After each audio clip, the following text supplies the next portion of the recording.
तो नमस्ते, आज हम अचोटी में हैं मंजीत भी और डॉली भाभी के साथ। जी नमस्ते। आप लोगों का स्वागत है। नमस्ते अशोक भैया जी, नमस्ते। बहुत बहुत स्वागत आपका भी। जी ठीक है जी भैया। तो जैसे आपको पहले बताया मैंने कि हम लोग ये जो प्रोजेक्ट कर रहे हैं इसके अंदर जितने भी लोग बाबा जी के साथ लंबा समय बिताए हैं तो उनसे बात करके बाबा जी के व्यक्तित्व के बारे में जो संस्मरण है उनके, है ना, तो उनको जानने का प्रयास कर रहे हैं। तो उसमें आप लोग भी प्रमुख लोग हैं क्योंकि आप लोग भी सन 2000 के आसपास से। जी भैया, सन 2000 में। जी, तो लंबा समय आप लोग बिताए हैं तो आपसे शुरू करेंगे। बिल्कुल। तो शुरू करते हैं भैया आपसे पहले। जी भैया बिल्कुल। तो यहाँ पर आने से पहले की आपकी क्या यात्रा रही, बचपन से लेके मोटा मोटा किस क्रम में आया आप? भैया जी अगर हम देखें तो यात्रा को, तो जन्म तो मेरा पंजाब अमृतसर का है जी, लेकिन मेरा ज़्यादातर रहना उत्तर प्रदेश में हुआ, देहरादून में। वहीं पे शिक्षा हुई, उसी के साथ साथ नौकरी भी हुई, व्यापार भी किया। तो बीच में एक उस व्यापार से मैं खुश भी था और नौकरी से भी कोई ऐसा मुझे दुराव नहीं था, ठीक ही थी, लेकिन वो एक बंधन सा लगता था। शुरू से ऐसा लगता था कि बंधे हुए हैं। तो एक दिन ऐसे ही बैठे बैठे मन में विचार आया और जॉब से रिज़ाइन कर दिया। और देहरादून आके वापस, फादर रिटायर हो गए हुए थे, वो बिजनेस कर रहे थे सीमेंट का, और उसी को मैंने आगे बढ़ाया। तो वो इतना बढ़ा लिया कि लगा कि हाँ अब तो बहुत बढ़िया जीना हो रहा है, किसी चीज़ की कोई कमी भी नहीं है और परिवार भी सब अच्छे से चल रहा है। एक बेटा, पढ़ाई लिखाई उसकी अच्छी, सब जगह से। लेकिन एक समय बीच में ऐसा आया कि जब मुझे लगा कि कुछ कमी सी महसूस हो रही है, अंदर एक खालीपन का एहसास हो रहा है। कुछ घटनाक्रम ऐसे घटे जिससे मेरे मन में ऐसा एक विचार उठा। तो धीरे धीरे बिजनेस की ओर से ध्यान भी हटना शुरू हो गया। एक अपने अंदर विचार खलबली सी जैसे मच जाती है, ऐसा सा हो गया। तो फिर क्या करूं, कुछ समझ में नहीं आ रहा था। कुछ भटकाव भी हुआ, भटकना हुआ। इसी कश्मकश में या पशोपेश में जो कि हमारी नेबर थी इरा दीदी, इरा अग्रवाल, उनसे एक अच्छे संबंध थे। तो उन्होंने मुझसे कहा कि आप कुछ समय के लिए रायपुर जाइए, वहाँ पे जो हैं सोम त्यागी, अंजनी भैया, रंजीत भैया, राजन महाराज जी, ऐसे उन्होंने कुछ नाम लिए कि आप इनसे मिलिए। तो एक मन में था कि चलो ठीक है, अब यहाँ तो मन लग नहीं रहा, तो वहाँ चला जाए। तो मैं पहले आके बिलासपुर में रुका, अपनी श्रीमती जी की बहन है वहाँ पे। अच्छा। वहाँ आके मैं कुछ समय रुका और सोम भैया से कांटेक्ट किया। तो लगभग 15 दिन के बाद फिर मेरा रायपुर आना शुरू हुआ। आप किस आयु में आए होंगे भैया? मैं जब आया था तब मेरी एज थी 42, 42 साल की मेरी उम्र थी। और जूबी कितना? जुबी उस समय जब आया था तो वो उसको मैंने बिलासपुर में 6th में एडमिशन दिलवाया था। अच्छा। 11 साल के आसपास का होगा। तो जैसे ही मैंने रायपुर में आया, सोम भैया से मिला, तो जिन परिवारों से मेरा मिलना हुआ वो एक ऐसा भाव था कि जिससे मैं यूं कहिए कि भाव विभोर हो गया। तो सबसे पहले सोम भैया से मुलाकात हुई, अंजनी भैया से, रंजीत भैया से, उनके माता पिता से। तो एक बहुत अपनेपन का एहसास हुआ। तो इसे आप मेरी किस्मत कह लीजिए या एक अच्छा समय कह लीजिए जो शुरुआत होने वाली थी, जिसे कि मैं कह रहा था कि मैं बहुत अच्छा जी रहा हूँ, वो जीना क्या होता है वो समझ आने का क्रम शुरू होने वाला था अब कि जीना क्या है। तो सोम भैया ने कहा चलिए नंदिनी चलते हैं, राजन महाराज जी के यहाँ पे। तो वहाँ से हम चले, राजन महाराज जी के यहाँ पहुँचे नंदिनी में। तो वहाँ सोम भैया ने शिविर लेना था अच्छा। जीवन विद्या का। अच्छा। उन्होंने कहा बैठिए, तो वहाँ पे 30-40 युवा लोग बैठे हुए थे, मैं भी उनके साथ बैठा। तो वहाँ पे उन्होंने जीवन विद्या का शिविर शुरू किया, अच्छा। जिसमें पहला उनका शब्द था कि हम क्यों जी रहे हैं, हमारे जीने का आशय क्या है और हम चाहते क्या हैं। तो लगा कि ये तो बड़ी कॉमन सी बात है, क्यों जी रहे हैं, कैसे जीना है और आशय क्या है। तो लेकिन जब उन्होंने शुरुआत की तो लगा कि ये तो बिल्कुल उसके विपरीत चल रहा है जैसा मैं सोचता था। अल्टीमेटली ये बात तय हुई कि हाँ, एक बात तो सही है कि मैं जीना तो सुख से चाहता था, जैसे हम शब्द मज़े का इस्तेमाल करते हैं। तो उसको सुना तो लगा कि मोटा मोटी बात जो कह रहे हैं हम ऐसा तो सोचते हुए आ ही रहे हैं, इसमें कोई नई बात तो नहीं हो रही। क्योंकि उस समय कोई इतनी गहराई भी नहीं थी इसको पकड़ने की, इन शब्दों से परिचित भी नहीं थे। तो उसमें 1-2 बार बाबा जी का जिक्र हुआ। अच्छा। पहले दिन में। अच्छा। अब बाबा जी जैसे उन्होंने कहा तो एक चित्रण सा हुआ मन में सही बात कि वे लंबी दाढ़ी होगी, गेरुआ वस्त्र होंगे, प्रवचन सुनेंगे। ऐसा मन में एक ख्याल सा बना। तो उसे सौभाग्य कह लीजिए या किस्मत कहिए कि अगले दिन बाबा जी नंदनी आ गए। अच्छा। क्योंकि बाद में मुझे पता लगा कि बाबा जी हर 3 महीने में 10 दिन के लिए भिलाई आते हैं, जो आयुर्वेद से लोगों का उपचार करते हैं। जबकि ये परिचय बाद में हुआ, पहले बाबा जी का ये परिचय हुआ कि ये जो हम समझने रहे हैं, समझने का जिसका हम प्रयास कर रहे हैं, ये दर्शन बाबा जी का है। ये सन 2000 की बात है। ये सन बाबा जी से 8 मई सन 2000 में ये मैंने नंदिनी में पहला शिविर किया था और 10 मई सन 2000 में बाबा जी से मेरा पहली मुलाकात हुई उनसे। बाबा जी आए, आके बैठ गए। मुझे ऐसा ही लगा कोई एक व्यक्ति आया है और आके बैठ गया है। लेकिन जब लोग उठ के उनको प्रणाम करने लगे तो मैंने सोम भैया से पूछा तो उन्होंने कहा यही बाबा जी हैं। उस समय बाबा जी मेरे अनुसार शायद 75 या 76 एज होगी। 2000 में तो 80 हो गए। 80, हाँ लगभग 2000, हाँ 80 की एज होगी। और बहुत ही साधारण से दिखने वाला व्यक्तित्व था। तो बातचीत उन्होंने शुरू की। तो मैं अगर स्पष्ट रूप से कहूँ तो मुझे कुछ समझ में नहीं आया कि बाबा जी क्या कहना चाह रहे हैं। 1-2 घंटे रुके और उसके बाद वो चले गए। फिर सोम भैया ने शिविर को शुरू किया। शिविर का समापन होने तक मैं अगर कहूँ स्पष्ट रूप से तो मैं उसको 2 या 3% ही पकड़ सका, बाकी मेरे को नई बात पकड़ में आई। तो लेकिन हाँ, उस शिविर के बीच में 2 बार मेरा बाबा जी से मुलाकात हुई, वहाँ जाके भिलाई में। अच्छा। राजन महाराज जी मुझे वहाँ पे लेके जाते थे, चलो बाबा जी से मिलने चलते हैं। अच्छा। और एक बार और बाबा जी नंदिनी में आए थे। वहाँ जब 2 बार बाबा जी के पास गया तो मैंने देखा कि बहुत सारे लोग वहाँ आते हैं, बाबा जी नाड़ी देखते हैं और कुछ दवाइयाँ लिखवा देते हैं और लोग दवाइयाँ लेके चले जाते हैं। तो पहला तो प्रभाव ये बना कि बाबा जी एक अच्छे वैद्य हैं। उसी बीच में बाबा जी ने कहा कि आप अमरकंटक आइए। मुझे ये आप शब्द सुन के मतलब बड़ा अच्छा सा लगा कि एक जो जिस पद पे हैं वो और जिस आयु में है, मैं उनसे आधी आयु का हूँ, लेकिन उनका संबोधन सबके साथ आप था। जबकि हम नॉर्थ वाले सभी को आप करके ही बुलाते हैं और यहाँ पे मैंने देखा कि सभी जो बड़ों से बात करते थे उनमें आप वाला संबोधन नहीं था। तो ये मुझे कुछ अजीब सा भी लगता था, लेकिन बाबा जी से अपने लिए आप सुन के मुझे एक लगा। तो बाबा जी ने कहा कि आप अमरकंटक आइए। ठीक है बाबा जी।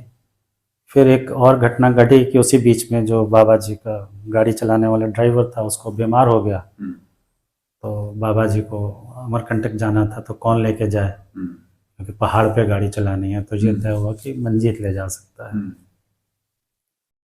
तो समय तय हो गया। अगले दिन मुझे जाना था वापस भिलाई बाबा जी को लेने के लिए। तो राजन महाराज जी मुझसे पूछते हैं कि आप गए नहीं? तो मैंने कहा बाबा जी, महाराज जी उन्होंने तो 3 बजे कहा है। कहने उन्होंने 2 बजे कहा था। 3 कहा था, कहने लगे 2 कहा था। तो मैं उसी समय स्कूटर उठाया और गया, तो पता लगा वो ड्राइवर का स्वास्थ्य ठीक हो गया था और वो 2 बजे बाबा जी को लेकर चला गया। लेकिन इतना क्या है कि मैं अभी रायपुर जा रहा हूँ अंजनी के घर में, वहाँ आ जाओ। मैं जब तक वहाँ पहुँचा तो वो वहाँ से भी चले गए थे। बातों बातों में अंजनी भैया मुझसे बोलते हैं कि बाबा जी ने कहा है कि आप अमरकंटक आओ। तो मेरे मन में आया कि बाबा जी से मुलाकात तो हो ही गई है और बात भी सुन ली है, तो अब अमरकंटक जाके मुझे क्या करना है। और बाबा जी चले भी गए हैं। लेकिन जो अंजनी भैया और सोम भैया का आग्रह था कि नहीं आपको जाना चाहिए, बाबा जी ने विशेष रूप से आपसे कहा है। तो मैंने कहा कि भैया मुझे तो अमरकंटक का रास्ता नहीं पता। कहने लगे कोई बात नहीं, मैं एक आदमी आपके साथ करता हूँ। तो मैं इस तरह से बीच बीच में करते हुए अमरकंटक पहुँच गया। तो बाबा जी से जब मुलाकात हुई तो बहुत ही प्यार से उन्होंने, एक स्वागत भाव से उन्होंने मिले। और कोई ऐसा नहीं कि जैसे मेरे मन में था कि बाबा लोग जैसे रहते हैं, एक साधारण गृहस्थ परिवार को मैंने वहाँ पे देखा। बाबा जी की श्रीमती, जिनको माता जी हम लोग कहते हैं, वो, उनकी बेटी, साधन भैया, पोते पोती, सब वहाँ पे एक परिवार वाला माहौल था। तो एक अच्छा लगा वहाँ भी जाके। तो बाबा जी ने कहा कि आप यहाँ कब तक रुकेंगे? मैंने कहा बाबा जी जैसा आप कहेंगे। कहने लगे ठीक है। तो वहाँ पे 2 सज्जन और आ रखे थे जिनके साथ बाबा जी का वार्तालाप चलता था। पलंग, और बाबा जी उस पर बैठे होते थे और सुबह वो लगभग 6 बजे 7 बजे के बीच में शुरू कर देते थे दर्शन की बात को। तो मैं भी सोफे के किनारे पे बैठता था और वो 2 सज्जन जो थे वो साथ बैठते थे और बाबा जी उनको समझाते थे और मुझे भी बात बात में बीच बीच में बताते थे, तो मैं सुनता रहता था। ऐसा करते करते लगभग 5-6 दिन बीत गए। एक दिन, छठे दिन बाबा जी मुझसे पूछे कि मैं जो आपसे कह रहा हूँ, जो बता रहा हूँ, आपको समझ में आ रहा है? मैंने कहा बाबा जी मेरे तो समझ में नहीं आया। कहने लगे मैं कोई ऐसी विशेष बात तो बोल नहीं रहा, साधारण सी बात है, थोड़ा ध्यान दीजिए। जी बाबा जी। तो ऐसा 2 दिन बाद फिर पूछे, कुछ समझ में आया?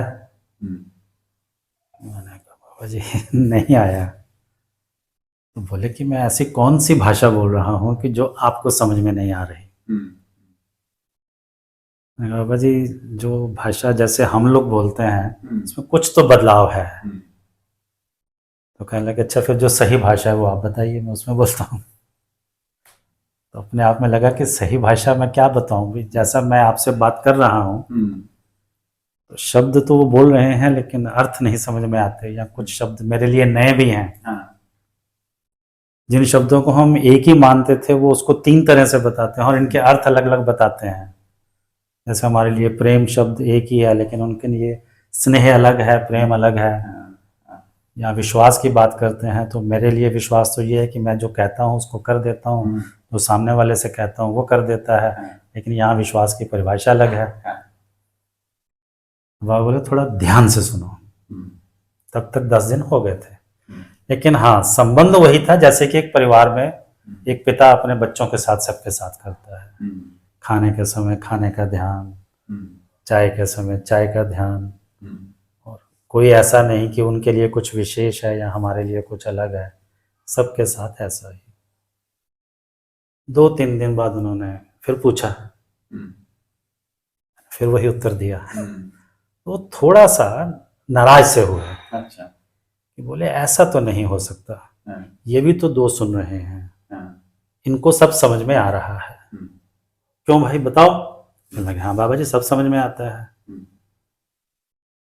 तो मेरे मुंह से ऐसा शब्द निकल ही गया, मैंने कहा बाबा जी देखिए समझ तो इनको भी कुछ नहीं आ रहा। कहने लगे आप ऐसा कैसे कह सकते हैं? तो उस समय मैंने एक नया शब्द सुना, मूल्यांकन। आप इनका मूल्यांकन ऐसे कैसे कर सकते हैं कि इनको कुछ समझ में नहीं आ रहा। तो मैंने कहा बाबा जी आप इनसे जो समझाया है 10-12 दिन में पूछ लीजिए। तो मैं उस समय की अपनी आज सोचता हूँ तो वो दंडता थी मेरी, लेकिन क्योंकि वो नॉर्थ के रहने वाले तो थोड़े से इन मामलों में बड़े स्पष्ट होते हैं। बाबा जी पूछ लीजिए। पता नहीं वो कैसा समय था, बाबा जी ने कुछ बातें पूछ ली। पूछने में बाबा जी उन्होंने उत्तर दिए, लेकिन मुझे बाबा जी के चेहरे से लग रहा था कि वो उससे संतुष्ट नहीं हुए हैं, समझ तो उनको नहीं आया है। तो वो समय भी खाने का हो रहा था, बाबा जी ने सबको खाने के लिए बुलाया। खाना खाया, उसके बाद 2 घंटे के लिए सब रेस्ट करते थे। मैं 15 दिन वहीं रहा था। तो फिर 3 बजे जब सब बैठे तो बाबा जी जैसे पलंग पे बैठते थे तो उनके सामने वो दोनों लोग बैठते थे। तो जैसे ही वो बैठने लगे तो बाबा जी ने कहा रुको। रुक गए, उनसे बोला वहाँ बैठो जाके। और बैठ गए। तो बोले आप यहाँ आके बैठो। तो मैंने कहा आज तो क्लास लगेगी। तो बोले सारी बातें ठीक है, आपको समझ में नहीं आया, ये तो बिल्कुल सही बात है, आपने कहा और आपने सच बोला, सही कहा, ये मुझे अच्छा लगा। इनको समझ में नहीं आया, ये आपको कैसे पता लगा? मैंने कहा बाबा जी क्या है कि आप जो बोल रहे हैं मुझे बिल्कुल समझ में आ रहा है। आप 15 मिनट आधे घंटे बाद पूछेंगे तो मैं उसको सीक्वेंस में नहीं ले सकता, मैं भूल गया, मुझे कुछ पता नहीं लग रहा। तो मुझे लगा कि ये कुछ उनमें एक सज्जन थे जो पुराने जुड़े हुए थे, एक बालक था जो कलकत्ता से आया हुआ था, वो भी पहले से मिला था बाबा जी से। मैं इनसे कुछ पूछने का प्रयास करता था बाहर जाके, जब थोड़ा सा घूमने के लिए निकलते तो ये मुझे उत्तर नहीं देते थे। पहले मेरे मन में ये आया कि ये शायद मुझे समझाना नहीं चाहते कि हम जल्दी समझ लें और ज्यादा समझ लें। फिर मैंने एक आध दिन फिर पूछा इनसे, तब भी इन्होंने बात को गोल कर दिया। तीसरी बार मैंने पूछा तो उन्होंने किसी फिल्म की बात शुरू कर दी। अरे किसकी बात शुरू कर दी? मैंने कहा पिक्चर, फिल्म जो हम थिएटर में देखते हैं। कह रहे हाँ वो समझ गया, सिनेमा। हाँ। तो नाच गाने की बातें शुरू हो गई, ऐसा बोले। तो मैंने कहा बाबा फिर मुझे समझ में आ गया कि इनको कुछ समझ में नहीं आ रहा है। बाबा ने ना तो उनको कुछ कहा ना मुझसे उन्होंने कुछ कहा। तो बोले ठीक है जैसा भी है, अब आप ध्यान से सुनिए। जी बाबा। तो मैंने देखा कि बाबा कुछ शब्दों को बड़े सरल तरीके से मुझे बताने लगे और ऐसा करते करते 15 दिन बीत गए। अच्छा, ये पहले 2-4 दिन में ही हो गई घटना? नहीं, ये 8वें दिन जाके हुआ। 9वें दिन। पहले 5-6 दिन के बाद तो मुझसे उन्होंने पूछा ना कि आपको समझ में आ रहा है कि नहीं। ऐसा उन्होंने 2 बार जब पूछा तो 10 दिन बीत गए थे। तब मैंने बाबा को बहुत आराम से, जैसे कहते हैं, बीच में तो क्या है कि मैं खुद एक जगह से दूसरी जगह पे आया था, कुछ विचार अपने भी चलते रहते थे। तो जब मेरे विचार चलते थे तो बाबा की कोई आवाज़ सुनाई नहीं देती थी। लेकिन फिर वो 4-5 दिन मैंने बाबा को बड़े ध्यान से सुना। तो उसके बाद निष्कर्ष ये निकला कि जैसा ये कह रहे हैं, जीना तो मैं ऐसे ही चाहता हूँ और जीने का तरीका भी यही है। लेकिन तरीका जो मेरा भी जीने का था गलत तो वो भी नहीं है, क्योंकि उसमें पैसे तो चाहिए और पैसा कमाने के लिए ही सारा श्रम करता हूँ। लेकिन बाबा जिस तरह से बात कर रहे हैं उसमें श्रम की तो आवश्यकता है, लेकिन वो एक श्रम की समय सीमा भी बांध रहे हैं कि श्रम करना कितना है, वो आवश्यकता के अनुसार करना है। जो बात अब समझ में आती है और उस समय समझ में आई, पहले ये समझ में नहीं आता था। पहले तो ये लगता था कि सुबह 5 बजे निकले और रात 11 बजे घर आए, तो जितना कमाया उससे करना है, तो उस पैसे का करना क्या है ये समझ में नहीं आता था। तो ये करते हुए 15 दिन बीते तो बाबा बोले अब बताइए मैंने कहा बाबा देखिए कुछ समझ में तो आया है। हम्म, तो बोले नहीं बताओ नहीं, हम्म, लिख के दो। हम्म, तो बाबा ने कागज़ पेन मुझे पकड़ा दिया। हम्म, A4 साइज का पेज था, हम्म, मैंने आधा ही लिखा उसको। हम्म, बाबा जी ने उसको ऐसा देखा, हम्म, फोल्ड किया और वहाँ पे उनकी डायरियाँ रखी रहती थी, उस एक डायरी में उसको उन्होंने रख दिया। कहने लगे आपके मन में क्या रहता है, इच्छा क्या रहती है, हम्म, लगाव किसके साथ रहता है। मैंने कहा बाबा बच्चों के साथ। हम्म, फिर क्या करना चाहते हैं। मैंने कहा एक स्कूल होना चाहिए। हम्म, कह रहे इसमें क्या बाधा है, रायपुर जाओ स्कूल खोलो। हम्म, बाबा उसमें पैसा लगता है, हम्म, वो मेरे पास नहीं है। हम्म, ये सब हो जाता है, हम्म, इच्छा को मजबूत रखो। हम्म। कहा जी बाबा जी। ये मेरी बाबा जी के साथ पहली मुलाकात। पहली मुलाकात थी, हम्म, जिसमें उनके प्रति स्वीकृति पूरी बन जाए हम्म, ऐसा नहीं था, हम्म, लेकिन ये था कि हाँ जैसा ये कह रहे हैं जीना तो ऐसा ही है, अच्छा, मैं जीना ऐसा ही चाहता हूँ। हम्म, और उससे कोई मेरे में बहुत बड़ा बदलाव आ गया हो, मैंने बहुत बड़ा कुछ सोच लिया हो, हम्म, ऐसा कुछ नहीं हुआ। ये एक पहली घटना है जरा जो मेरी बाबा जी से हाँ, मुलाकात हुई। क्या बड़ी। भाभी से करते हैं थोड़ी सी बात। तो आप बताइए आपका बचपन कहाँ रहा, शादी कब हुई, और ये भैया के साथ रायपुर आने का क्रम कैसे सजा, आपको कैसा रहा उसमें? बिल्कुल। अ, मेरा जन्म स्थान कानपुर का, जी। और कानपुर में रहना हुआ हम्म, ज़्यादा समय, हम्म, और पढ़ाई भी वहीं हुई, जी। एक ही जगह में रह के।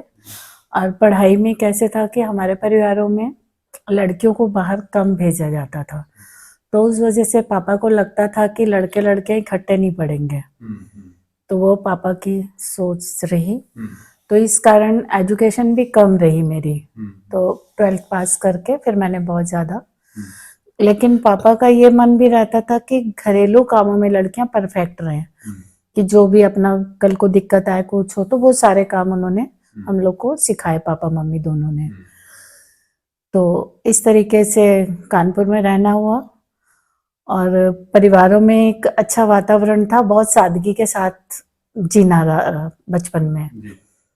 और फिर उसके बाद में जब 22 साल की आयु हुई हम्म, तो 23वें साल में मेरी शादी हुई। जी। तो इतना, तो शादी की घटना भी 2 दिन में ही शादी हुई। अच्छा, हाँ, 2 तो दिन में? हाँ 2 दिन में मेरी शादी हुई। अच्छा, जैसे कि मुझे अभी भी याद है कि 24 को बिलासपुर दीदी की शादी हुई, हाँ, 31 को 85 में मेरी हाँ, शादी हुई। अच्छा, तो जस्ट 1 वीक का बीच में समय था। उस हाँ, बीच में इन लोग का आना हुआ मंगलवार को, हम्म, सोमवार को आना हुआ। हम्म, तो मंगलवार को हमारी मार्केट उधर बंद रहती थी, हम्म, तो मदर इला बोले नहीं शादी तो अभी करनी है क्योंकि व्रत रखना है उसको। हम्म, तो इस चक्कर में शादी उन्होंने हम्म, रखी। तो जबकि हमारे यहाँ शादी एक दिन पहले हुई थी, 2-4 दिन, हम्म, तो उस बीच में हमारे सारे मेहमान आने वाले थे, 31 को पहुंच गए थे वो, मतलब रात को पहुंचना था उनको। हम्म, तो पापा बोले कि एक दिन की बात है तो कर लेते हैं, हम्म, तो एक को कर लेंगे, 31 ना करके। बोले नहीं, एक को तो फास्ट रखना है, अच्छा, उनका ऐसा मन था। हम्म, तो उस बीच में हमारा कैसे हुआ, फिर 31 तारीख को एक शादी की डेट फिक्स हुई। बीच में मंगल था, कोई शॉपिंग नहीं, कोई कुछ नहीं, ऐसे ही एक साधारण परिवार पहले से ही था। हम्म, इन लोग की फैमिली थोड़ी सी मतलब अच्छा, एक मॉडर्न थी। डिफरेंट थी, मॉडर्न। तो कई चीजों में रहता था कि इन लोग को पार्लर ये सब, तो पापा को बिल्कुल नहीं था। पापा बोले जिस सादगी के साथ हम रहे हैं हम उसी सादगी के साथ अपनी बेटी को भेजना चाहेंगे, तो आपको जो करना होगा आगे करना। तो इस तरीके से शादी का हुआ 2 दिन में। देहरादून आना हुआ फिर 85 में। तो शादी के बाद फिर वहीं पे ही रहना हुआ, मतलब रायपुर आने से पहले वहीं पे ही। फिर सन 2000 में इधर आना हुआ। उससे पहले मैं 1 साल वहीं रही, तो वहाँ पे बिजनौर यहाँ में, मेरे आने से पहले ये 1 साल वहाँ हाँ रहे। लगभग, हाँ मतलब ये 1 क्योंकि साल देहरादून रहे, मैं 1 साल यहाँ रहा, अकेले माननीय अकेले रहे। इरा दीदी, फिर अभी नाम लिया ही था इरा जी। दीदी के माध्यम से, तो वहां पे फिर मैं उनके साथ रही, लेकिन मैंने भी ये डिसीजन लिया था कि चलो ठीक है। एक बार यहाँ आके जा चुकी थी। नहीं, उससे पहले मैं इरा दीदी बोले कि बिजनौर में सम्मेलन है, वहां पे आप लोग से भी मुलाकात हुई थी, पहला सम्मेलन जब बिजनौर में हुआ, तो वहां पे आना हुआ बिजनौर में इरा दीदी के साथ। तो मैंने कहा नहीं, मैं घर में रह लूंगी, तो मैं जानती भी नहीं हूँ, तो क्या करूंगी बिजनौर में जाके। तो वहां पे बाबा जी से मुलाकात हुई और सभी परिवार जितने थे सबसे मुलाकात हुई। तो जो परिवारों से वहां मिलना हुआ वो बहुत अच्छा लगा, हालांकि एकदम पहली बार ही वहां पे जाना हुआ। तो सब परिवार, सुनीता पाठक की बच्चियां छोटी छोटी थी, तो वहां पे उन सब परिवारों से ही मुलाकात हुई मेरी। तो इस तरीके से वहां, लेकिन बाबा जी के साथ में रात को सब पैर दबाना और सब पूछना, तो वो वाला सब परिवार बोलते थे, तो मुझे ये नहीं समझ में आती थी बाबा ज्योतिषी हैं क्या परिवार की बात करते हैं। तो मतलब वो चीज ऐसा लगता था, ज्यादातर परिवारों के बाद बाबा जीना, परिवारों में ऐसे परिवार और जीना ये दो सेंटेंसों को ज्यादा सुनते रहते थे। तो इरा दीदी पूछे कैसा लगा, मतलब मैंने कहा मुझे ये बाबा का ये नहीं पकड़ में आ रहा कि परिवार और जीना सब दो ही शब्द ज्यादा बोल रहे हैं, तो ये है क्या चीज मतलब। तो बोले नहीं, इनके इस शिविर चलते हैं, इस तरीके बताया। वहां रण सिंह भैया के यहाँ बोले कि फिर मतलब यहाँ पे अभी शिविर होने वाला है, दिल्ली से कुछ लोग आने वाले थे। तो मेरे को बोले रुकोगे, तो शायद मैं लाइफ में पहली बार ही गांव एरिया में गई थी, तो मेरे को बुखार भी चढ़ गया डर के मारे, और वहां पे मतलब, तो मैंने कहा नहीं मैं तो नहीं रुकूंगी, मैं वापिस देहरादून ही जाऊंगी। तो बोले ठीक है, तो फिर देहरादून वापिस आ गए। लेकिन बाबा जी के साथ में जो देखती थी, सबके साथ में एक अपनेपन के साथ कैसे सब बैठे रहते थे, पैर दबाते थे, बातचीत करते थे, तो वो वाला भाग थोड़ा अच्छा लग रहा था। लेकिन जीना और परिवार, या तो मैंने मन में अपनी ही कल्पनाओं में मैंने ये सोच लिया था, या तो ज्योतिषी या कुछ हैं कि जो मतलब परिवार के बारे में बताते रहे होंगे। तो ऐसा वहां पे 3 दिन रहना हुआ लगभग बिजनौर में। फिर बिजनौर के बाद में जब यहाँ पे जमीन वगैरह ले ही चुके थे, तो जब ये उद्घाटन हुआ, हॉल बना हुआ था, छोटी किचन, तो उस समय में यहाँ पे ये आ चुके थे, फिर मेरा आना हुआ। हाँ, तो एक जब साल बाद हाँ, तो जब यहाँ पे ओपनिंग करी, तो उस समय में राजन महाराज जी और लंदन से दिवाकर भैया, काफी लंदन लोग उस समय में आया करते थे। तो महाराज जी से फिर ये रहा कि बाबा भी उस समय नहीं आए थे, क्योंकि बाबा जी का जन्मदिन, हाँ, और उससे पहले शायद 13 जनवरी को इन लोग यहाँ पे कर रहे थे, 12 या 13, 2 डेट में से कोई डेट रही होगी। तो उसी रात को हम लोग ये प्रोग्राम करें यहाँ पे। उसी दिन इरा दीदी भी साथ में थे, उन्हीं लोग के साथ में आई थी मैं। फिर अमरकंटक रात को ही जाना हुआ, उसी दिन कि बाबा जी का जन्मदिन है, तो रात को ही सब ऐसे ही अपना सब समेट के, तब कोई रहते तो थे नहीं, समेट के सबने मिल के, और फिर रात को हम लोग अमरकंटक के लिए निकले। तो वहां पे पहुंचे अमरकंटक, तो वहां बाबा जी से मुलाकात हुई। एक मुलाकात बिजनौर में, दूसरी बार जब यहाँ पे अपना अमरकंटक में, तो वहां पे रुकना हुआ ऐसे ही 2 दिन। तो अनुभव शिविर जो वहां पे भी ऐसे ही था, अनुभव शिविर का, वहां पे भी देखा सब बैठे हैं डायरी लेके बाबा, तो सबसे उस समय साइन कराया करते थे और पूछा करते थे सबसे कहाँ पहुंचे। तो तब ये कहाँ पहुंचे वाला शब्द ना पकड़ में नहीं आता था, पहली बार ही था एक तो क्या कहाँ पहुंचे मतलब। तो ये वाली बात जो थी उनका, कहाँ पहुंचना, जीना, ये शब्द वहां सुने थे। दूसरा कितने लोग थे आपके अनुमान से? लगभग काफी थे उस समय में भी, मतलब मेरे को ऐसे एक अंदर ही, जहाँ भी माइक की बगिया जहाँ गए थे बाबा जी का, वो एक होटल ऊपर था, वहां तो ध्यान में है कि वहीं रुके थे। तो ऊपर लगभग होंगे तब भी, मतलब 1.5-2 के बीच में उस समय में भी 150-200 लोग रहे होंगे। उस समय भी काफी लोग थे, हाँ, लोकल भी और सारा, मतलब बड़ा अनुभव शिविर हुआ था। हाँ, बाबा जी हर एक से डायरी में लिखवा रहे थे, हाँ, है ना? तो कब होगा? नहीं, काफी लोग थे उस समय भी, एक मोटा मोटा माने 1.5 तो पक्का रहे ही होंगे, तो काफी लोग थे मतलब। तो पूरा डायरी लेके बाबा जी वही अपना नाश्ते के बाद 10 बजे के आसपास आ जाते थे, तो डायरी रख लेते थे, फिर सबके आगे डायरी घुमाते थे कि मतलब कहाँ पहुंचे हो, लिखो आपकी यात्रा क्या है। तो उस समय में ये पहली बार थे तो सिर्फ देखना हुआ। क्या तो प्रभाव पड़ा आपको देख मतलब उस समय अच्छा तो बिजनौर में ही लग गया था। जी यहाँ पे भी बाबा के सानिध्य में रहने से एक फीलिंग अच्छी आती थी। और उसके बाद में फिर जाना हो गया। जब सेकंड राउंड में जब मैं यहाँ पे आई तब राजन महाराज जी के फोन से आई थी। अच्छा राजन महाराज जी ने बोला मैं लंदन जा रहा हूँ, मंजीत अकेला है और आप आ जाओगे तो अच्छा हो जाएगा 3 महीने के लिए। तो तब यही रहता था कि यहाँ पे आके करूंगी क्या। एक बारी होके चली गई थी, पूरा जंगल था, नीलगिरी झाड़, तो मेरे लायक कुछ काम नहीं था ऐसा। तो मैंने कहा मैं बोले करूंगी क्या यहाँ रह के।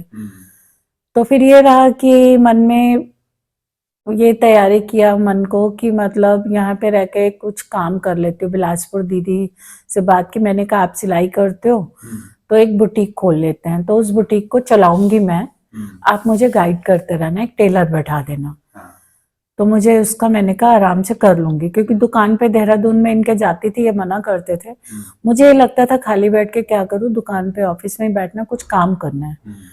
तो मेरे को ये वाला भाग पहले से ही था, कुछ करना है, खाली तो नहीं बैठना। तो यहाँ पे आके यही मन बनाया था बुटीक खोल लूंगी। तो राजन महाराज जी 3 महीने की बात बोल रहे हैं, उसके बाद में ठीक है। फिर यहाँ रहने से ये रहा, मन तो नहीं लगता था स्टार्टिंग में। तो नंदिनी में एक घर लेने का सोची, तो वहां पे घर भी मैंने ले लिया। और वो भी फैमिली इतनी अच्छी थी, उनके बच्चे सब अमेरिका में थे, ब्रदर थे उनके यहाँ, अभी भी भैया हैं यहाँ पे नंदिनी में। तो वो बोले हमारा घर बिल्कुल खाली है। मैंने कहा मैं कब सामान मुन तो मेरे पास से कुछ है नहीं, तो सोच रही हूँ यहाँ पे आके रहती हूँ। जूबी का स्कूल बेटे का रहेगा, तो स्कूल पास में ही रहेगा, गांधी मेमोरियम स्कूल, तो उनके बाजू में ही घर था। तो मैंने कहा यहाँ की रोड अच्छी नहीं है, बेटा इतनी दूर आएगा जाएगा कैसे करेगा। तो जूबी का थोड़ा ज्यादा ध्यान में रहता था मन। मैं कहा चलो मैं तो रह लूंगी, लेकिन बच्चे की पढ़ाई बेकार हो जाएगी। तो उसके कारण मैंने इनको बोली मैं घर ले लेती हूँ, तो यहाँ जूबी पास में रहेगा। वैसे भी यहाँ मेरे लायक कोई काम नहीं है, मुझे कुछ करना होगा तो मैं यहीं कर लूंगी। तो आपको आना होगा तो यहाँ पे आ ही सकते हो, दूरी है नहीं। तो ये सोच के उनसे घर की मैंने बात करी। तो उस समय में भैया का घर बिल्कुल खाली था, बिल्कुल जैसे अभी घर यहाँ पे सजा हुआ है ऐसे ही पूरा। कहते कुछ लाने की जरूरत नहीं है आपको। तो भाई रहते नहीं है अभी, तो आपको जब तक मन करेगा रहना, तो खाली अपना जो कपड़े लगते हैं वो अपना अटैची भर लेके आओ जैसे घर में आते हैं। ठीक है। तो सारा डिसाइड करने के बाद राजन महाराज जी बोले नहीं अभी तो कहाँ जाना है, कुछ नहीं, अपना तो यहीं रहना है। तो महाराज जी को मैं महाराज जी रूप में स्वीकारती नहीं थी। तो एक जैसे पिता है, बच्ची पिता से लड़ लेती है। तो मैंने कहा आप तो मस्ती से गाड़ी में घूमा करते हो, तो ये सारा दिन यहाँ रहना मेरे लिए बहुत टफ है, ऐसे ही बोलती थी राजन महाराज जी को। तो आप तो कोई भी गाड़ी आती है चले जाते हो। तो महाराज जी आगे से उनका हंसने का था बहुत ज्यादा, तो हंस के बात को टाल देते थे। तो कहीं जाना है जैसे रायपुर, तो घटनाओं में तो बहुत सारी ऐसी घटनाएं हैं कि जो कि मतलब उनको एक एक करके देखो तो लंबी बहुत लिस्ट है। अब महाराज जी की बात करते हो तो राजन महाराज जी बाबा जी में तो हाँ श्री वही नागराज जी। तो वही बताने जा रही। तो महाराज जी के साथ में उनके माध्यम से यहाँ, लेकिन राजन महाराज जी ने ना जोड़ने का काम, यहाँ देखा जाए तो पूरे परिवारों को जोड़ने का काम उनका ही रहा, सारा श्रेय। और मतलब बाबा जी से मिलाने का सारा। फिर बाबा जी जैसे 3 महीने में आते थे, तो जब उनका आना होता था तो यहाँ पे एक जस्ट विजिट के नाम से बाबा का रहता था। शुरू में आते थे तो फिर से पूछे एक बारी, बिटिया बोलते थे मुझे, बिटिया मन लगता है कि नहीं, बेटे या बिटिया ऐसे 2 शब्द यूज करते थे। तो मैं उनको ना सही में उत्तर नहीं देती थी कि मन लगता भी है कि नहीं लगता है, क्या बोलूं मैं इनको। तो मैं कोई उत्तरित नहीं करती थी अपनी तरफ से, बस पैर छूती थी, चुपचाप खड़ी हो जाती थी। तो फिर ऐसे ही बीत गया, लगभग 7-8 महीने बीत गए। उस दौरान में बाबा जी बोले बेटा मन लगता है कि नहीं। मैंने कहा नहीं मन तो नहीं लगता। तो फिर उसके बाद में अमरकंटक जाना हुआ इनके साथ में। फिर मेरे से पूछे मंजीत जो कर रहा है ठीक कर रहा है कि नहीं। मैंने तब भी उनको कोई उत्तर नहीं दिया, क्योंकि गौशाला और खेती जिस ड्रेसअप में मैंने देखा हुआ था, यहाँ पे जिस ड्रेस में देखती थी तो अंदर में आकृति नहीं बनती थी। ठीक बात है। लगता था मिट्टी में दलदल में खड़े रहना है। उस समय में कुछ था नहीं, जी तो नील के झाड़ गिर कटाने और पैर में छाले पड़। मैंने कहा यहाँ क्या है, उल्टा अपने शरीर की बर्बादी है।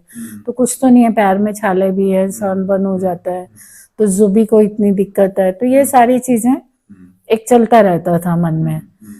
तो फिर बाबा जी अमरकंटक में गए थे जब हम लोग। बाबा जी मेरे से पूछे, अंजनी भैया, मैं, मीना भाभी और हम चारों जन थे। तो उस समय में तो बाबा जी ने पूछा ऐसे कि ये 3 क्वेश्चन पूछे बाबा जी ने मेरे से। उस समय याद है मुझे, उनकी सारी घटनाएं याद है उनकी, वो वाली।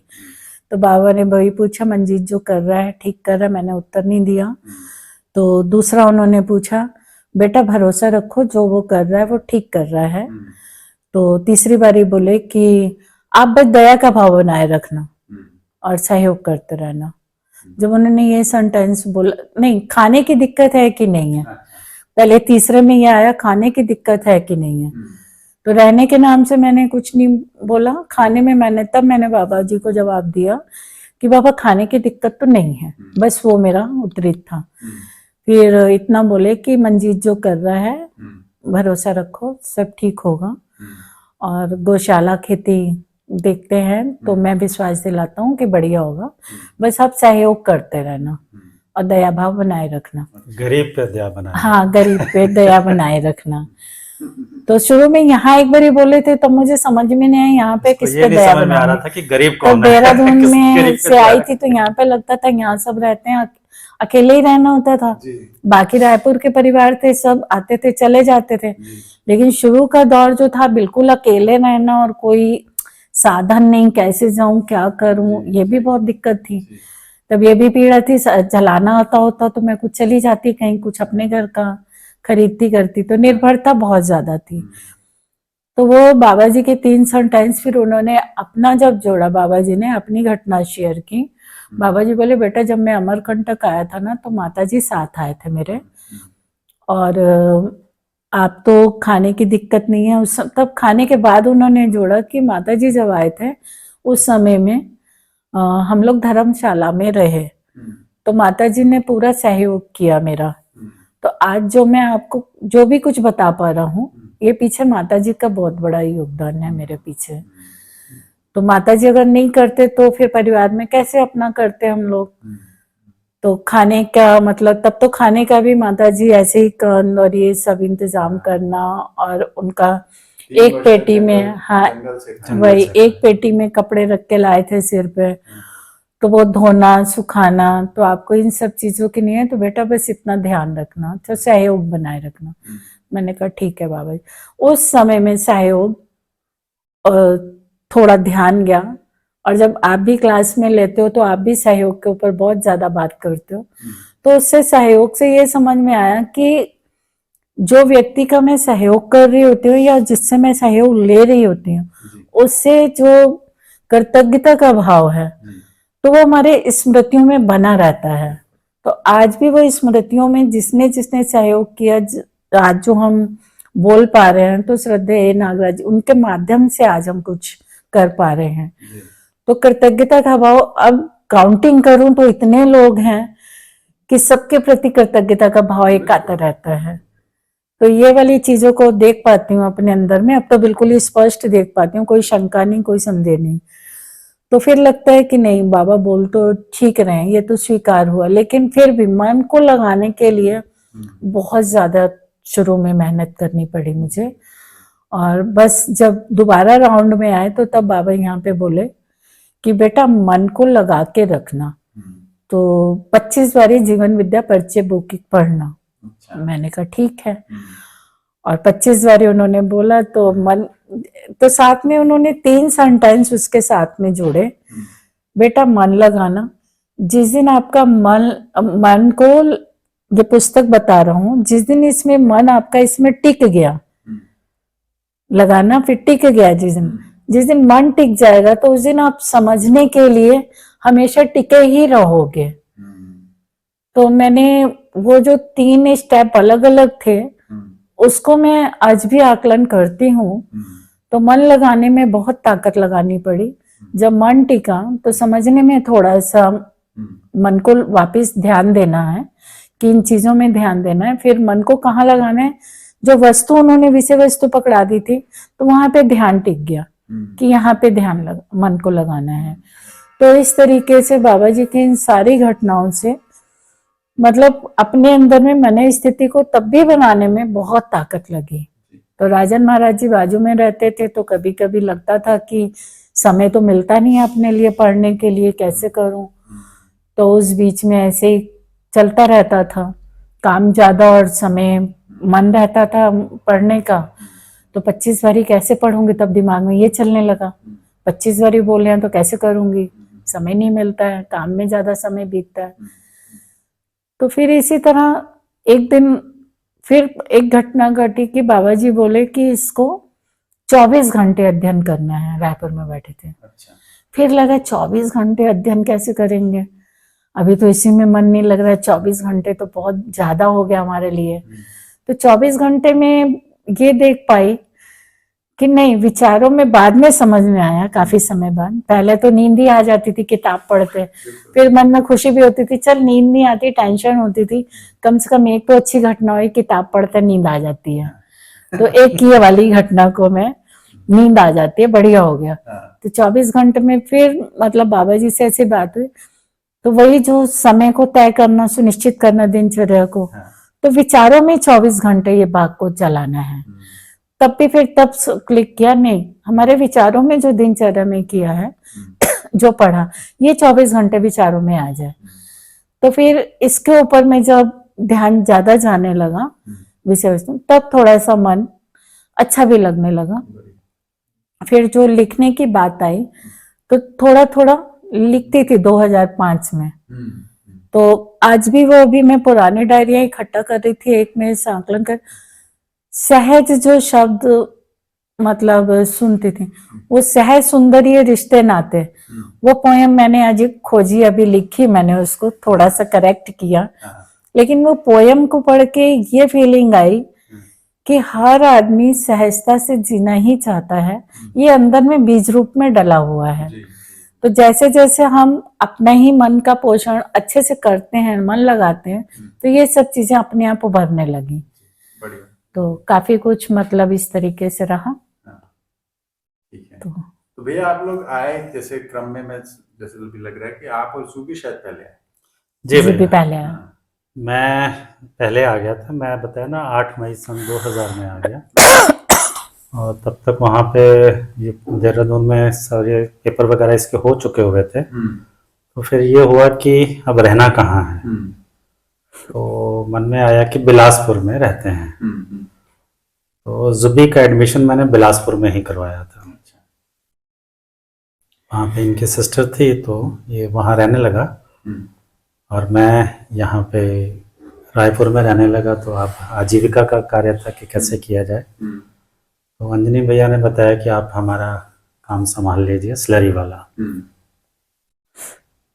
तो स्लरी के काम में अक्सर बाहर ही रहना होता था या टूर पे रहना होता था।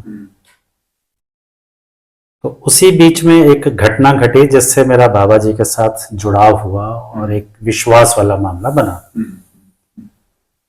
घटना ये घटी कि मैं अंजनी भैया जी के किसी कार्य से दिल्ली गया हुआ था और वापस आया, तो काफी थकान थी और मैं आके सो गया। 10 बजे के करीब मुझे अंजनी भैया ने जगाया, मुझे भैया उठिए ना, क्या हुआ? तो बोले कि ये इमरजेंसी है, अभी अमरकंटक जाना है। कैसे इमरजेंसी आ गई? मैंने कहा, तो बोले ये अपने जो संकेत ठाकुर जी हैं, अपने भाई, इनके माता जी को कैंसर था। तो बाबा जी का ट्रीटमेंट चल रहा था। उन्होंने कहा कि बाबा जी से बात हुई है और एक दवाई है जो लगभग 10 घंटे में उनको देनी है और वो हॉस्पिटल में है, तो वो दवाई लेके आनी है। और अमरकंटक से 10 घंटे में दवाई लाने के लिए हमें आपसे ज़्यादा कोई उपयुक्त भी नहीं लगता।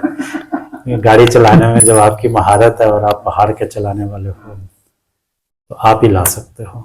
मेरी आंखें थकान से और नींद से भरी हुई थी, लेकिन उनका आग्रह और किसी के जीवन मृत्यु का सुन के, ठीक है भैया, मुझे एक व्यक्ति ऐसा दे दीजिए जो मेरे से किसी उत्तर की अपेक्षा ना करे, लेकिन बोलता रहे, मुझे नींद ना आए, मुझे जगा के रखे। ठीक है। तो अंजनी भैया के मामा जी वहां पे थे, वो साथ में गए, और संकेत भैया के बड़े भाई। हम लोग सोम भैया की कार थी मारुति, उसको लेके जो हम निकले वहां से, उसने हमें रास्ते में ही धोखा दे दिया और पंचर हो गई। अच्छा। पंचर बदला, और तूफान और बारिश ऐसे थे कि जैसे वो ये कह रही हो कि आपको तो अमरकंटक जाने नहीं देना। अच्छा। लेकिन हम लोग किसी तरह से, यानी कि उस समय अमरकंटक का रास्ता यानी तय करना में वो होता ही बहुत खराब। 7 से 8 घंटे का था, और 8 से 10 घंटे में दवाई लानी है, आधे टाइम में करना है। आधे टाइम में करना है। खैर हम दौड़ते भागते जैसे भी है वहां पे लगभग 3 साढ़े 3 के करीब पहुंचे होंगे फिर भी। तो जब निकलते निकलते यहाँ से 11 बज गए थे, और सड़क तो होती नहीं थी कहीं। जैसे पहुंचे तो बाबा जी ने बोला, बेटे कुछ खा लो, और दवाई बस तैयार हो रही है और लेके चले जाओ। तो ये एक घटना है जो मैं आपको बताने जा रहा हूँ, जिससे मेरे बाबा जी के प्रति थोड़ा सा विश्वास बना, थोड़ा सा क्या कहूँ, पूरा ही बन गया। तो बोले क्यों? मैंने कहा बाबा मैं थोड़ी देर सोऊंगा। कहने लगे नहीं, सोना नहीं है बाबा, मैं ऐसे जागूंगा। करे कुछ नहीं होगा, तुम दवाई लो और पहले खाओ। मैं बाबा मुझे थोड़ी देर सो लेने दीजिए। कहने लगे बेटे मानो मेरी बात को, तुम पहले खाओ, और तुम क्यों सोना चाहते हो? मैंने कहा मेरी नींद का इतना नहीं है, मेरी कमर में बहुत दर्द है। तो बोले वो तो तब भी थी जब तुम आए थे, पहले जब मैं 15 दिन रह के आया था। बोले वो तो तब भी थी, तुमने तब भी दवाई नहीं ली। अब जैसे उन्होंने कहा कि तब भी दवाई नहीं ली, तो मेरे वो पुरानी रील चल पड़ी कि आप जब अध्ययन पठन करवाते थे और बीच में लोग आते थे नाड़ी दिखाते थे, तो 3 महीने 1 महीने 2 महीने की दवाई और उसकी एक कीमत, तो मैं तो दे ही नहीं सकता। तो मैंने कहा हाँ बाबा दर्द तो थी। कहने कोई बात नहीं, तुम, उन्होंने आवाज दी अम्बा जी तो इसको 2 गोली दो। उन्होंने गोली दी, बोले कि नाश्ता करो। अब मैंने उनकी बात मानते हुए वो 2 गोली खाई, नाश्ता किया, तब तक दवाई बन के आ गई। बोले ये लो और जाओ। ठीक है। जब चलने लगा तो मुझे उन्होंने रोका, बोले ये 1 महीने की दवाई साथ में है, इसको रोज खाना है, 2 सुबह 2 शाम, और कमर दर्द बिल्कुल ठीक हो जाएगी। मैंने कहा जी बाबा। तो अपनी आदत के अनुसार बाबा जी इसका क्या देना है? तो बाबा जी एक शब्द बोले कि लेना तो बहुत कुछ है, लेकिन इस रूप में नहीं लेना, वो मैं तुम्हें बताऊंगा जब मैं रायपुर आऊंगा। जी बाबा जी। कहने लगे एक बात और सुनो जी। जब बाबा ने कहा ना कि तुम्हारी कमर में दर्द थी, तो मुझे लगा कि अच्छे वैद्य हैं, मेरे उठने बैठने से चलने से समझ में आ जाता है कि कमर में प्रॉब्लम है, तो ये तो कोई बहुत बड़ी बात नहीं है। लेकिन जब उनकी चलते समय जो दूसरी बात थी, उसने मुझे झकझोरा। कहने लगे तुम्हारी ना एक आदत है, तुम दवाई पूरी नहीं खाते हो, इसको पूरा खाना, तो कमर दर्द फिर नहीं होगी। अब ये मेरे लिए एक आश्चर्यजनक घटना थी कि इस बात को सिर्फ मैं ही जानता हूँ और कोई नहीं जानता, सही बात है। और इसका कभी जिक्र भी नहीं हुआ, और मुझसे ये कह रहे हैं। मैंने कहा जी बाबा जी। तो जब मैं वापस रायपुर आया, तो वहां से लेके और रायपुर तक मुझे बाबा जी के उस 15 दिन के शब्द जैसे रिकॉल होने लग जाते हैं ना, वो होने लगे, और अंदर एक भाव बना कि हाँ अब जो है कोई रास्ता मुझे अपने जीने का मिलेगा इस व्यक्ति के साथ। तब मेरा ये संकल्प हुआ कि नहीं, अब मुझे यहाँ रहना है। तब तक मेरा रहने का नहीं बन रहा था। मैं डबल माइंडेड था कि मैं बिलासपुर जाके रहूं या रायपुर में ही रहूं, और इस संस्थान और जमीन के बारे में तो मैं कभी सोचता ही नहीं था कि मुझे यहाँ रहना है। तब मन में एक संकल्प बना कि नहीं, यहाँ पे रहना है। और मजे की बात यही हुई कि घटना वही घटी कि मैंने 1 हफ्ता तक वो दवाई खाई। उसके बाद मैं बिलासपुर इनकी सिस्टर के घर गया। उन्होंने बताया कि मेरी ऐसे कमर में दर्द रहती है, वो दवाई मैंने उनको दे दी। मैंने कहा लीजिए आप खाइए। तब तक मेरी कमर दर्द ठीक हो गई थी। और मजे की बात यह है कि उनकी कमर दर्द तो ठीक हो गई, शायद अभी उन्होंने कभी नहीं कहा कि मेरी कमर में दर्द होती है, याद है में ना? नहीं है। लेकिन मेरी कमर दर्द 2-3 साल बाद शुरू हो गई। तो फिर मैं जब वापस दवाई लेके आया और वो दे दी, उन्होंने खा ली, लेकिन तब तक डॉक्टरों ने जवाब दे दिया कि इनको घर ले जाइए, इनकी सेवा करिए, अब कोई ऐसा मालूम नहीं। और बाबा ने भी कहा था देखो एक प्रयास है, वो भी कोशिश कर रहे हैं, लेकिन अब उनका समय जो है वो पूरा हो चुका हुआ है और वो उनका शरीर शांत हो गया।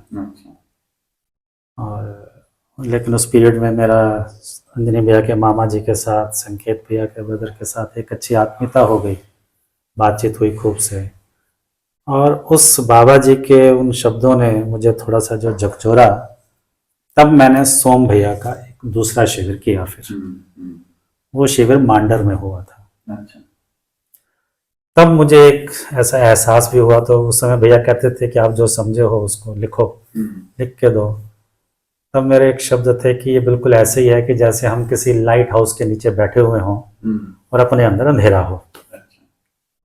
यानी कि वो धीरे धीरे शब्दों का एक प्रभाव बनना शुरू हुआ था और वो दर्शन के प्रति एक धीरे धीरे स्वीकृति बननी शुरू हुई थी। तब मैं जो रायपुर में काम संभाल रहा था, तो एक दिन ऐसे ही रात को लेटे लेटे मेरे मन में विचार आया कि मैं अपने घर में देहरादून रहता था और यहाँ रह रहा हूँ, जो वहाँ करता था वही तो यहाँ, यही काम तो यहाँ कर रहा हूँ, तो इसमें कुछ अलग तो हुआ नहीं, झंझट तो वही है बिजनेस में, तो बात तो नहीं बन रही है। बस एक दिन मैं वहाँ से निकला और सीधा मैं यहाँ संस्थान में आया। तो सोम भैया तब यहाँ रहते थे। अच्छा। ये जो हॉल है यहाँ पे, जैसे हम 1 नंबर हॉल कहते हैं, जहाँ पे अध्ययन शिविर होता है, आप भी आके वहाँ पे कक्षा लेते हैं। तो 2 रूम थे आमने सामने और वो हॉल था। उस समय तक शिविर नहीं होते थे यहाँ पे। और गौशाला जो थी वो बनी हुई थी, उसमें 10 गाय होती थी। और मैं आके सोम भैया के साथ बैठा तो देखे मुझे, बोले कैसा आना हुआ? मैंने कहा ऐसे ही, वहाँ मन नहीं लग रहा था, तो मैंने सोचा कि आपसे आके मिला जाए। कहने लगे हाँ बैठो, बड़ी अच्छी बात है। तो बैठे, बातचीत हुई। तो सामने वाले कमरे में मैंने कहा मैं रात रुकूंगा। बिल्कुल उसके जो सामने कमरा है उसमें मैं रुका। और सुबह फिर सोम भैया के साथ बातचीत हुई। तब बातचीत में मैंने उनसे कहा, वो मुझे पूछे कि आप आए कैसे हो यहाँ पे, किस पे आए हो? मैंने कहा बस में आया हूँ। तो थोड़ा सा वो हंस दिए जब मैंने उनसे कहा कि मैं बस में आया हूँ। तो बोले अच्छा, तो आप यहीं रहना चाह रहे हैं? मैंने कहा हाँ। कहने बस में आए हो तो फिर टिक जाओगे। तो कहने लगे तो फिर क्या सोचा है? स्वावलंबन। पहली बार शब्द सुना था मैंने, स्वावलंबन। ये क्या है? खाने पीने का कैसे करोगे, क्या काम करोगे, क्या संभालोगे? तो सोचता था क्या संभालूं यहाँ पे, सिर्फ एक बड़ा सा एक मैदान और मैदान में कुछ नहीं। तो मैंने कहा मैं गौशाला संभालूंगा। बोले आप गौशाला संभालोगे? मैंने कहा बैंक की नौकरी करने वाला और बिजनेस करने वाला गौशाला संभालेगा? मैंने कहा मैं गौशाला संभालूंगा। कहने लगे उसके साथ कुछ और भी संभाल लेंगे? मैंने कहा बताइए। मुझे अच्छे से याद है, सोम भैया के हाथ में एक डायरी पकड़ी हुई थी। मुझसे बोले ये गौशाला, ये संस्थान, यहाँ के सारे कार्यक्रम आपके जिम्मे। अच्छा। आप इसके मालिक हो, जो करना है करो, मुझे छुट्टी दे दो यहाँ से, मैं थोड़ी और तैयारी करूँगा रायपुर में रह के। ये लो डायरी। उसमें मुझे वो फिगर आज भी याद है, 4,710 रुपये। अच्छा। सन 2001 की बात है ये। अच्छा। नहीं, सन 2000 की ही बात है, नवंबर की। अच्छा। तो अब आपके जिम्मे है, जो मर्जी करो। सुबह अगले दिन उठे और मुझे अहिबारा लेके गए, 2-4 दुकानदारों से मिलाया कि भैया आप संस्थान की जिम्मेदारी इन पे है, यही देखेंगे, अब मुझे कोई फ़ोन नहीं करेगा। अच्छा। जो लेना देना है इनके साथ करना। और रायपुर चले गए। तब से वो दिन और फिर ये दिन बाबा जी का आना होता था। बाबा जी ने थोड़ा सा मेरा झुकाव भी देखा कि मेरा काम की तरफ झुकाव ज़्यादा रहता है, जबकि मैं इतना पठन नहीं करता था। काम की तरफ ज़्यादा झुकाव रहता है और फिर ये मतलब ऐसे करता है कि जैसे इसे भूख प्यास का भी ध्यान नहीं रहता, और उसके साथ दूसरे भी पिसते हैं इसके, क्योंकि जब तक ये नहीं हिलता वो सामने वालों को हिलने नहीं देता। और ये मेरी आदत शुरू से रही कि काम जो भी करना है वो पूरा करना है, पूरी तरीके से करना है, उसमें कोई बदलाव नहीं आए। तो बाबा जी ने ऐसे देखा तो वो मुझे अपने साथ फिर भिलाई लेके चलते थे। तो वहाँ पे बाबा जी की ज़मीन थी एक उमरपुट्टी में 8 एकड़ की। तो मुझे बोले इसमें धान लगवाओ। अंजनी भैया भी साथ जाते थे। तो वहाँ पे धान वाने से लगवाना, फिर यहाँ आना। फिर धीरे धीरे कुछ परिवारों को ऐसा लगा कि मंजीत भैया यहाँ अकेले हैं, भाभी भी अकेली है। तब ये कंस्ट्रक्शंस यहाँ कुछ नहीं थी, सिर्फ एक ये हॉल होता था और किचन होती थी, वो भी छोटी सी, वो भी छोटी सी एक कमरे की तरह, 10 बाई 10 का कमरा। हाँ बस ये। तो उसमें जो है किचन में खाना बनता था और हम लोग रहते थे। तो फिर अंजनी भैया ने, डॉक्टर पूर्णिमा वाजपेयी ने, संकेत भैया ने यहाँ पे अपना घर बनाने की बात की। ये सन 2002 की बात है। तो घर बनने शुरू हुए। तो फिर वो कंस्ट्रक्शन वाले काम की एक जिम्मेदारी, राजन महाराज जी साथ रहते थे। तो वो घर बने। उनका भी घर उसी वक्त बना? नहीं, वो बहुत बाद में बना है। अब जहाँ हम बैठे हुए हैं यही एक 4 रूम लेके आई है। तो इधर दूसरे रूम में मैं रहता था, ये आखिरी वाले रूम में अंजनी भैया आके रहा करते थे, और उधर से पहले रूम में राजन महाराज जी रहा करते थे। इस तरह करते करते घर बने। झाड़ू नहीं लगाना, अंजनी भैया शिफ्ट झाड़ू नहीं लगाना। तो एक से हम 2 परिवार हो गए। चले जाना। फिर संकेत भैया आए और पूर्णिमा दीदी तो यहाँ आना जाना करती थी। उसके बाद फिर यहाँ पे बहुत से परिवार उस घर में आके रहे, जिसमें क्या नाम है, कल्पेश जी संकेत भैया के घर में रहे थे। देखा नहीं, ये अपने भैया थे ना। कौन से घर की बात कर रहे हो? पूर्णिमा दीदी वाले घर के योगेश शास्त्री जी रहे। ये लंबा समय यहाँ पे रहे। योगेश शास्त्री, स्वर्णा देवी, योगेश शास्त्री, कल्पेश भाई संकेत भैया के घर में। फिर संकेत भैया 1 साल रुक के चले गए थे। फिर कल्पेश भाई आके रहे उस घर में, वो 3-4 साल रहे। तो इस तरह से यहाँ पे एक पारिवारिक माहौल बनना शुरू हुआ। बाबा जी का वैसे ही आना जाना लगा रहता था। इधर भैया शिविरों का काम कब शुरू? वही मैं उसी जगह पे जाने लगा था। फिर सन 2001 के एंड होते होते, जब ये 2001 जनवरी 26 जनवरी को गुजरात में भूकंप आया, उसके बाद हम एक टीम के रूप में वहाँ गए, वापस आए। तब तक बाबा जी आए हुए थे।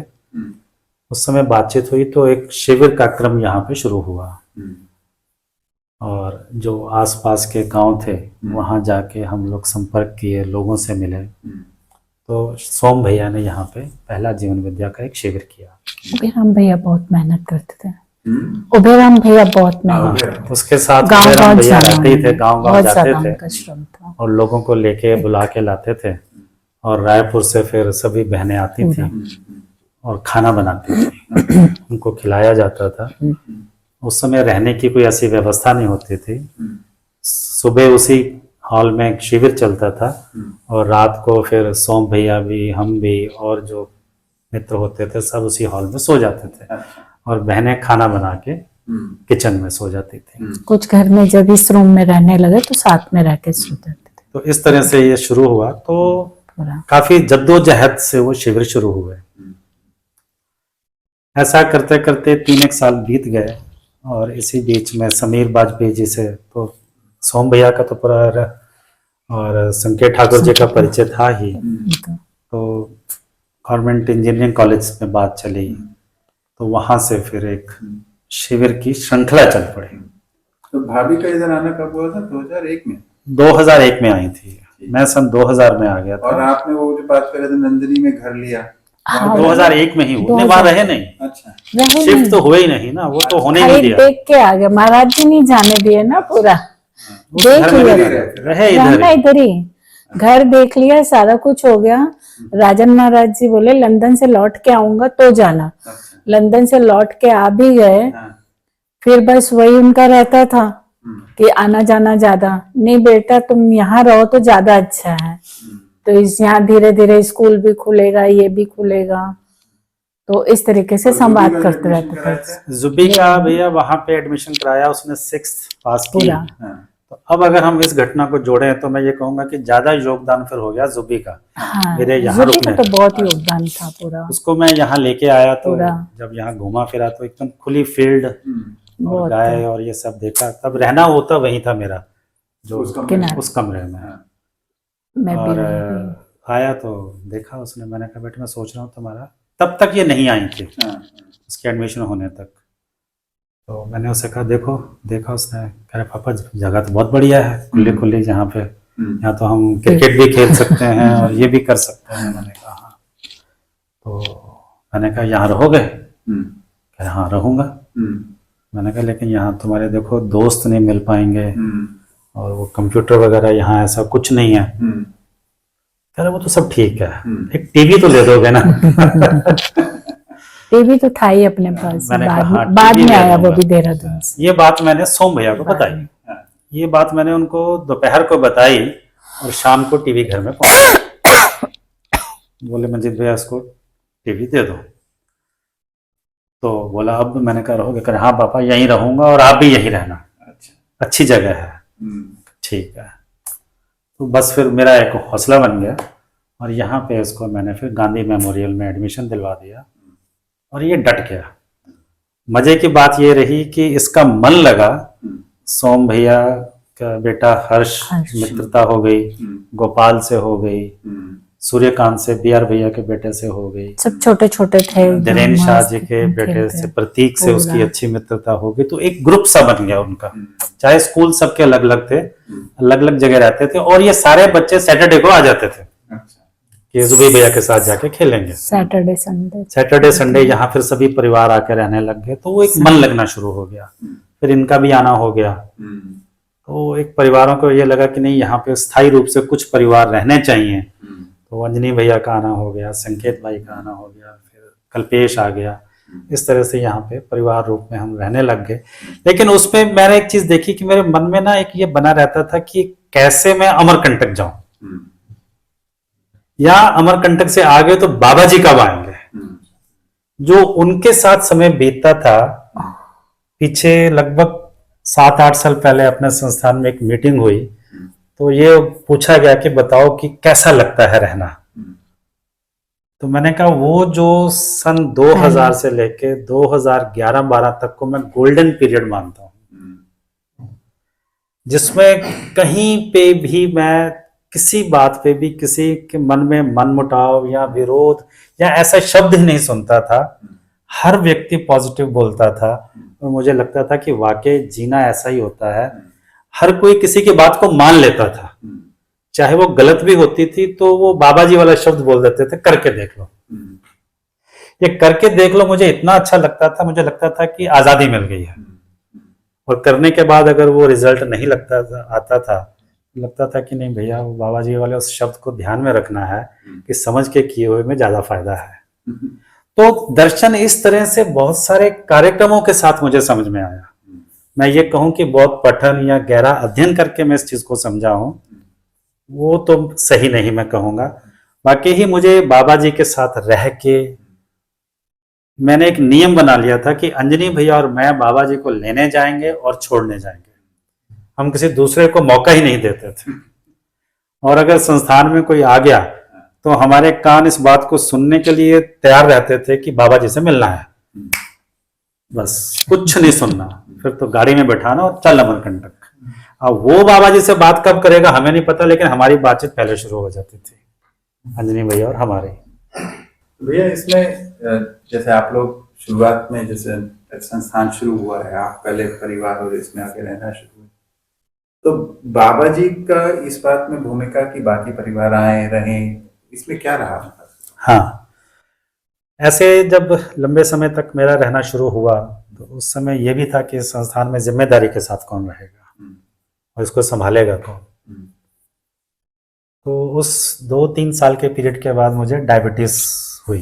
नहीं, उससे पहले वो जो जमीन उधर की थी जहाँ हाँ। पे अंजनी भैया घर, हाँ वो पूरा घर जितने पुराने परिवारों ने जमीनें ली थी, तो तब जब मैं भी आई, जो आप पूछ रहे हैं, जी। तब ये था कि सारे परिवारों के घर उधर बनेंगे अच्छा। और इस एरिया में ये संस्थान रहेगा, अच्छा। तो रहना सबका वहीं होगा। तो उस बात से ही मैं खुश होकर मैंने कहा चलो सब परिवार आएंगे तो रहना होगा, सही होगा, जैसी भी परिवारों की घटना परिस्थिति रही होगी सबकी। जी, जी, जी। आया तो कोई नहीं, वो जमीन फिर खेती के काम या ऐसा कुछ जी। रहा जो आप तो पूछ रहे घटना ये घटी भैया तो कि ऐसा मेरा रहा। जो स्वास्थ्य उसमें थोड़ा सा बाबा जी बिगड़ा। हाँ। हैं। उसके बाद तो नेचुरली जब स्वास्थ्य बिगड़ता है तो आदमी का अपना ध्यान जाता है, या कुछ मैं फैमिली बैकग्राउंड में देखा, जी। मैंने देखा कि हमारे परिवारों में जो एक एवरेज एज रहती है वो 42-45 रहती है, उसके बाद वो शरीर छोड़ देते हैं वो सभी।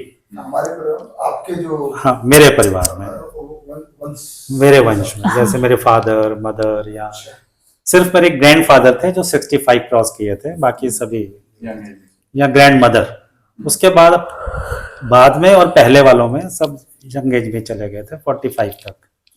तो ऐसे ही कोई संस्थान में बात हो रही थी, बाबा जी आए हुए थे, तो कोई बाबा जी ने कहा मंजीत अब तुम ये जिम्मेदारियों को संभालो अच्छे से। मैंने कहा बाबा मैं तो बोनस में जी रहा हूँ।